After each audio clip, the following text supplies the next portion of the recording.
శివా, చెప్పు పారు. ఒక 10 నిమిషాలు ఆగి వెళ్ళొచ్చుగా. ఎందుకు పారు? ముద్దిచ్చేదానికి ఇదే మంచి టైం ఏమో. దగ్గరికి రా.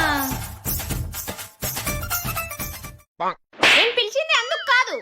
ఒక 5 నిమిషాలు ఆగితే గ్రహణం విడుస్తుంది. ఆ గ్రహణం విడిచినా ఈ గ్రహణం విడిచదు కదే. శివ, పంచాంగం పక్కన పెట్టిపోతున్నావు. అయినా ఈ కాలంలో అవన్నీ నమ్ముతారా? పారు చెప్పినట్టు ఏమన్నా అవుతుందంటావా?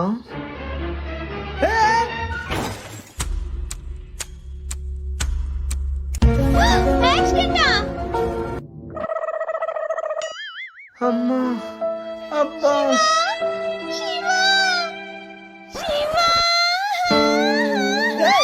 ఇంకా చచ్చిపోలేదే, బతికే ఉన్నా.